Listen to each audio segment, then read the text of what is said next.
What was the most kind of impressive part about the offensive performance to you today against Sandy? I think the most impressive part was just the at-bat quality.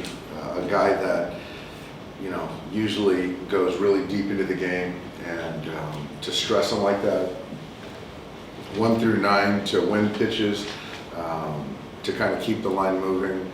There weren't walks in there. It's just continue to put the ball in play and take good at bats. You know, in particular, I thought Gallo had some really nice at bats against Sandy, and you know, it just guys fed off of that. So up and down the line, guys were really good. Even that, you know, I think even Justin's first at bat where he struck out, but saw a lot of pitches, just kind of got that pitch count up there against a very good starter. So I don't know what it is. You know, he's one of the game's best, but we came out with a really good plan today.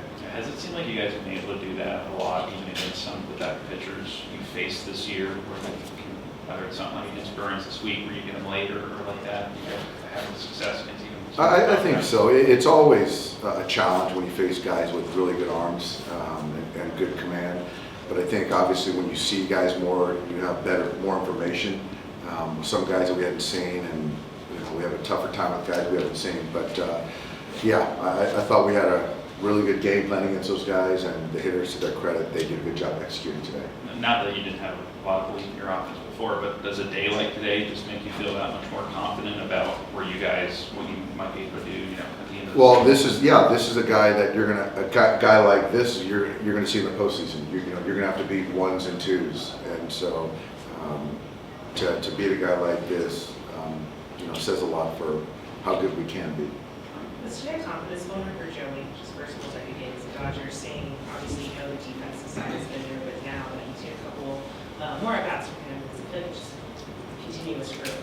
I think that, yeah, I think that with Joey, there's continued growth and comfort in what he's doing in the batter's box. I mean, he and the hitting coaches, they've been relentless in trying to, you know, do this in real time during the season and kind of tighten up the swing mechanics, and he's bought in, and you know, every day it seems like he's getting more and more consistent. He's taking better bats, he's taking better swings, and so yeah, to get a triple, to you know, could have been a double, but to square it up and take a walk in there, I certainly believe that it just kind of validates and gives him more confidence, and you know, just to get him down there and feeling good, it just makes us more dangerous.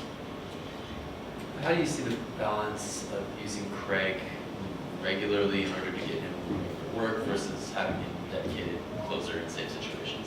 I think, you know, clearly we're going with the approach of trying to get him consistent work.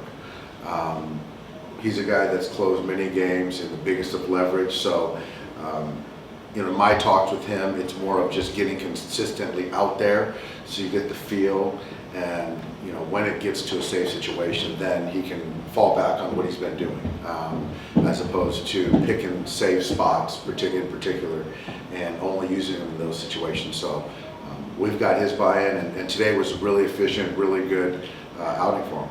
Do you still see him doing back-to-backs? Yeah, absolutely. If there's a safe situation tomorrow, he'll be in there. Does this feel like another day where, especially having Will and Max going behind the top guys in the lineup, kind of gives you another dynamic level? It does.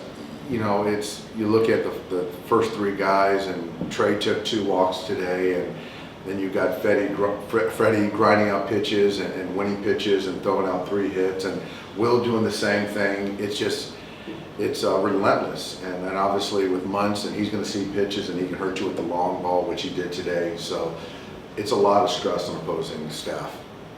How important was it for you that Ryan get through those 6 innings today? It was good. It was his longest major league outing. It was on his birthday, and you know, you look at the first inning, it wasn't sharp. There were some walks in there and working behind, and I just thought he did a great job. You know, sort of like Dustin yesterday. There was 1 hitter away from a run coming across, and found a way to save those runs and settle in. And I think it was that 4th inning might have been the best inning he's thrown as a big leaguer. It was clean. The slider's good. The fastball was good. Missing bats, and I thought about kind of pulling the plug in that 5th inning, but you know, talking to Mark prior, it just kind of thinking that he had one more in there. And so he proved to be right, and I think he was really good for Ryan to go out there and see if he can get through 6 innings, and it was really good to see. Just for fun, the wives and significant others, they picked the walk of music today for the guys. Thoughts on their musical selection? You know what? I liked them all. It was interesting because when Ryan took the mound, I was really disappointed in his walkout song. So then when I learned the story behind it, it made more sense, and I was just fine with it. But from